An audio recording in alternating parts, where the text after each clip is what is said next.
Hey, so I'm Juan, Prosperity Trade. Thank you for joining me. I got Amit here. He's got his channel on YouTube. Check it out. He talks about Palantir. Hey, what's going on, Amit? What's up? Amit? Is that Amit?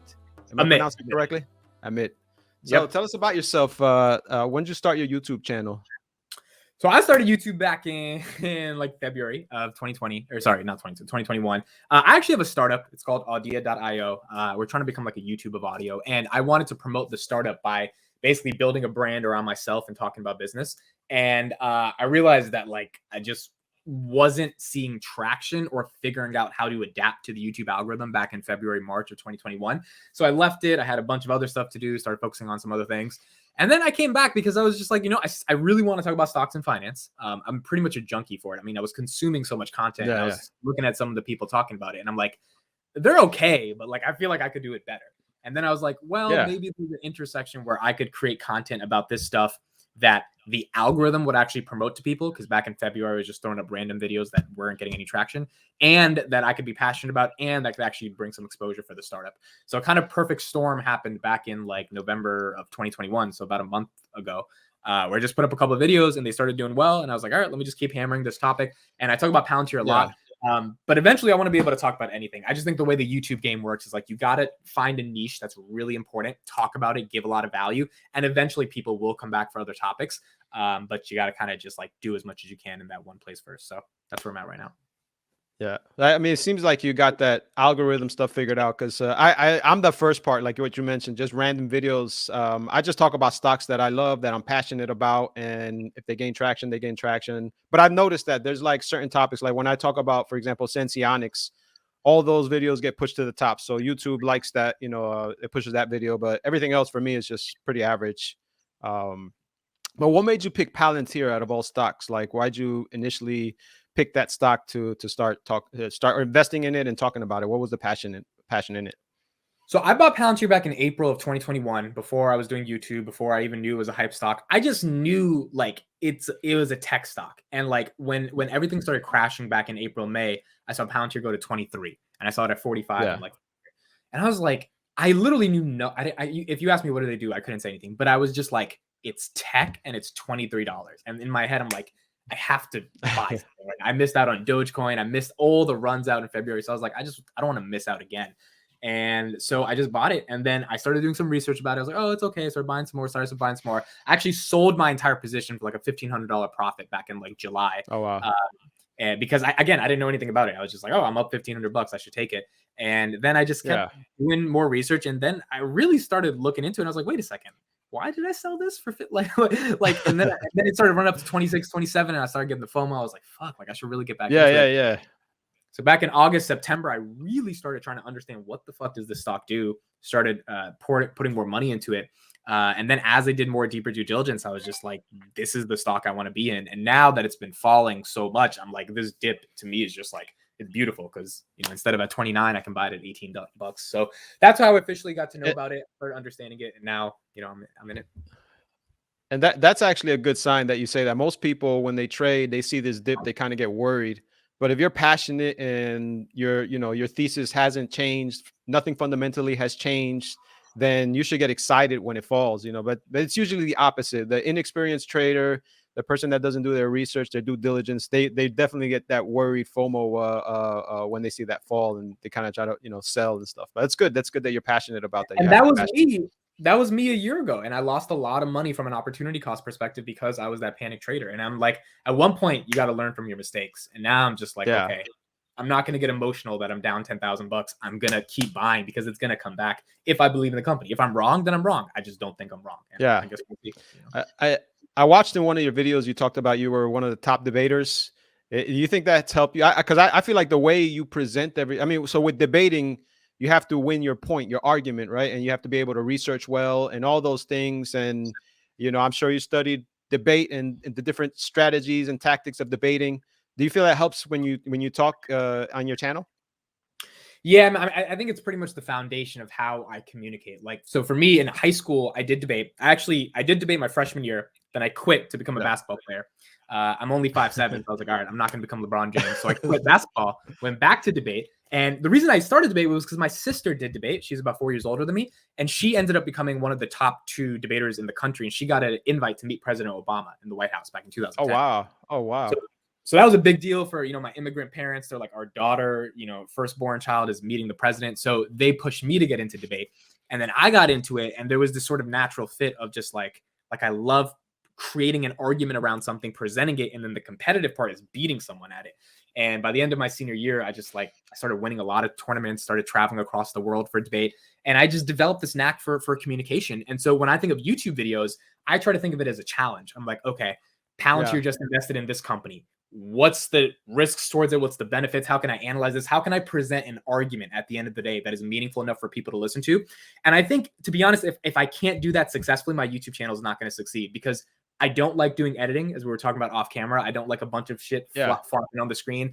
I am record, maybe do a little bit of cuts if I said something that's weird, and then send it out. So if I can't talk in an interesting way, people are they're going to get too bored of just looking at some random person talk. So really the quality of what I'm saying has to be good enough to get people to say it's kind of like a Meet Kevin type of style in terms of yeah. I want to talk about him for a second. I really admire his passion and his strategy, because he doesn't do a lot of editing. He just sits in front of the camera and talks, and he's so knowledgeable and strong at what he's saying. Now you can agree with him, disagree with him, whatever, but he can get your attention by speaking. Whereas someone like a Graham Stephan or Andre Jick, love those guys, but they have like hours of editing into their content. And like me, Kevin is just popping up 7 videos a day because he's talking. And I think that's the style I want to be in, because I don't care about the editing. I don't care about fancy memes I just want to say something and get you the content that you clicked on the video to get, and walk away feeling I want to listen to what this guy has to say on the next video. And I think if I can build that strategy, then hopefully it can work.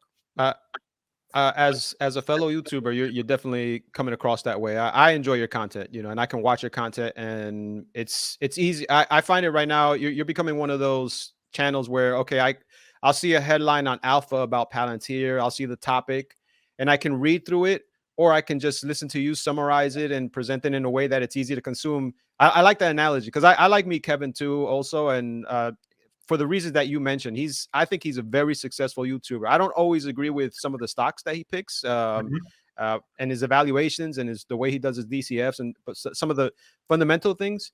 Right. But he's very, very intelligent, articulate, and he's an excellent YouTuber. And I definitely respect that. And you would think someone that's popping out 7 videos a day is literally only doing it for views or money. But then when you look in the videos, he's not bullshitting for 10 minutes. He's actually trying to present an argument, and that's just being a creative content. See how many ideas you can get out there, And it's his passions, the stuff you can tell he's passionate about. He's successful. I definitely, I look up to him as far as the way he does his YouTube. And you too. I mean, I love your stuff. And Tom, we were talking about Tom Nash. There's a lot of people I just like. That is my biggest weakness. Like, if you watch my first video I ever did, I come from healthcare background, and I was talking about a oncology stock, and I had an oncologist on, and we spoke for like 50 minutes. And man, like, I watched it. I was like, it was enjoyable for me because I like the content. I could talk about oncology, but I was like, man, this is like the most boring YouTube video I've ever seen in my life. And Tom, Tom Nash, he's like really straightforward, and he told me, hey, the content is great. They said nobody's ever going to watch your videos like this. You got to start changing. And he's been giving me like a lot of tips. But that's my biggest weakness, man. I get nervous in front of camera, and in college, public speaking was like my lowest scores. So it's like my biggest challenge. But I'm bullish on Palantir. I like Palantir. What are some of your research tactics? Like, how do you research for Palantir before you present it? And if you can kind of break down just in simplest understanding, what does Palantir do? Because that used to be the biggest deal like a year ago. Like, nobody understood what Palantir did. There's a lot more information out there now, but if you had to explain it to your mom or your parents or something, what does Palantir do? How would you explain it?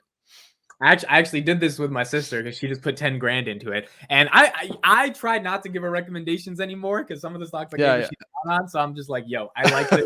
It's up to you. But she trusts me so much. So I'm like, all right, 10. I think you're going to be happy in the next 5 years. But so first for the explanation of it, I think the way we use Google to search and find information, companies will ultimately use Palantir to centralize their search operations for the data that they have and the information they have in a company. So you got the world's information. You go to google.com, you search something, you find the information, and you do something with it. Yeah. For companies, they use Palantir in their software, and they integrate it within all the information they have. So it's not the world's information like Google, but it's the company's information.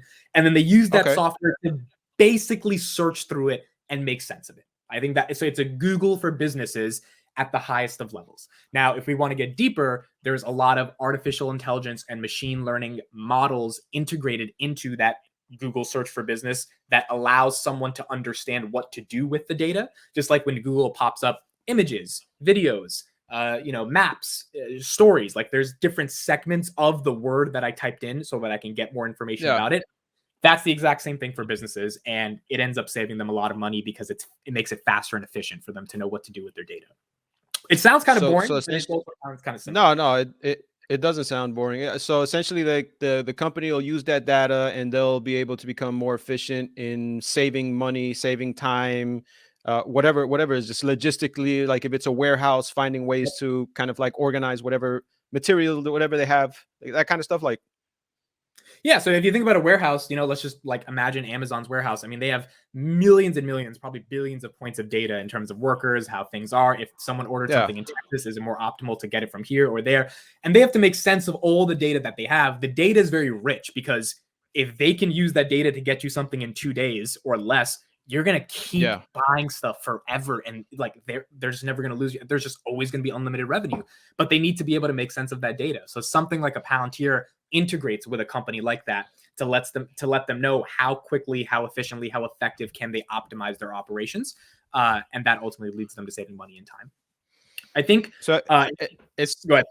It sounds like though Palantir, right? It might like replace some people's jobs. Do you think like that would like as far as like certain managers in these companies, they'll probably be hesitant to bring in Palantir if Palantir can probably replace some of those positions or the redundant positions? Is that you think that's something that'll happen and will probably prevent some managers or CEOs from bringing in Palantir? Not really. So they've done a bad job of communicating this, but Karp has said in many interviews his job is not to